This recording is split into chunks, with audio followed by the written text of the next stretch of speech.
दोस्तों आपने ज़रूर सुना होगा ब्रेन की एक पावर है जिसको बोलते हैं इंटेलिजेंस कोशेंट, कितनी बुद्धि है। और ऐसे और दो पावर है जिसको बोलते हैं emotional quotient and spiritual quotient. इन तीनों खूबियों के बारे में मैं आपको बताने वाला हूँ, तो इस वीडियो को एंड तक सुनिए ज़रूर।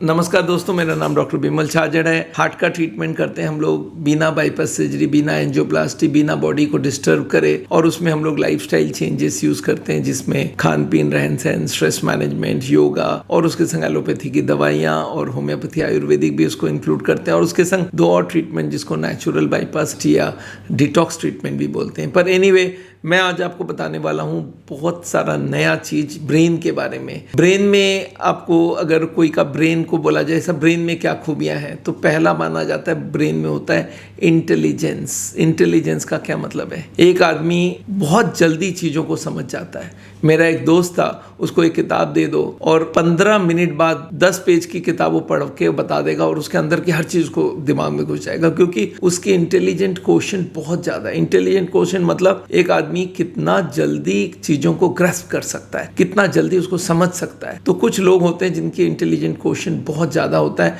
उनकी बुद्धि बहुत ज्यादा होती है, दिमाग बहुत तेज होता है, ये पढ़ाई में भी अच्छे होते हैं और इनकी समझदारी बहुत अच्छी होती है। अच्छा, आईक्यू को टेस्ट करने के तरीके भी। एक नॉर्मल ऑर्डिनरी आदमी जो होता है वो बहुत ज्यादा बुद्धिमान ना हो तो कोई 100, 110 इतनी उसकी आईक्यू स्कोरिंग होती है, आईक्यू का स्कोरिंग किया जा सकता है। और जो बहुत जीनियस टाइप का आदमी है उसका 130-40 तक स्कोर चली जाती है। मेरा एक दोस्त था 140 score. What a wonderful person, हर चीज को 1 मिनट में समझ आता था, क्लास करने से पहले ही सारी चीज समझ के चला जाता था। तो वो आईक्यू बहुत ज्यादा था। अच्छा, आईक्यू जो कम होते हैं, जैसे बहुत सारे आपको मालूम है जो स्पेशली एबल्ड चिल्ड्रन होते हैं जिनका दिमाग पहले से ग्रो नहीं किया, जैसे क्रेटीन होता है, इनके आईक्यू होता है। जो इनको 50 आईक्यू होता है वो लोग अपना काम कर लेते हैं पर जोड़ बिजोड़ कुछ नहीं कर पाते हैं, पैसे रुपए नहीं समझ पाते हैं, उस हिसाब से अपने कपड़े पहनने, अपने खाना खाना वो सब कर सकते हैं।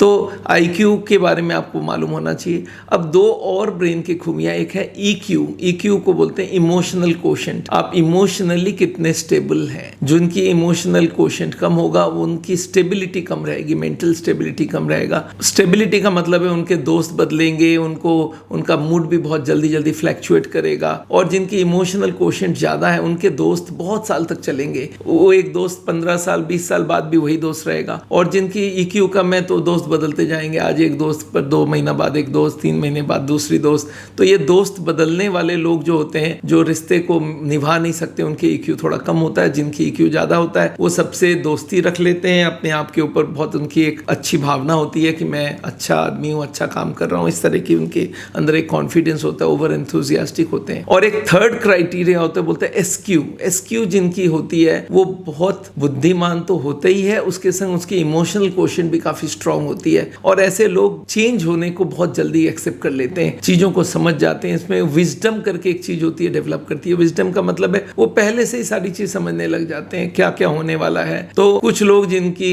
आईक्यू भी ज्यादा है, एसक्यू भी ज्यादा है, वो लोग बहुत ही अकम्प्लिश्ड आदमी होते हैं। जितने बड़े बड़े संत वगैरह होते हैं इनके आईक्यू, एसक्यू, ईक्यू तीनों तेज होते हैं। तो ऐसे लोगों का बहुत अच्छा रहता है। हाँ, कुछ लोगों की ईक्यू थोड़ी कम होती है तो झगड़े झंझट बहुत ज्यादा कर लेते हैं, तो ऐसा होता है। पर ब्रेन के ये तीनों क्राइटेरिया के बारे में आपको मालूम होना चाहिए, आईक्यू, ईक्यू एंड एसक्यू। तो आज आपको यहीं पे अभी रोकते हैं। इनके बारे में और जानकारी करना हो तो आप गूगल करिए, पढ़ाई कीजिए इसके बारे में और मुझे आज आज्ञा दीजिए। तो फिर मिलते हैं आपको। और हाँ, हार्ट के बारे में हमारी बहुत सारी लेक्चर उनको जरूर देखिए और लोगों को बताइए हमारे सिस्टम के बारे में कि बिना ऑपरेशन के भी हार्ट की बीमारी को ठीक किया जा सकता है। थैंक यू सो मच, मिलते हैं।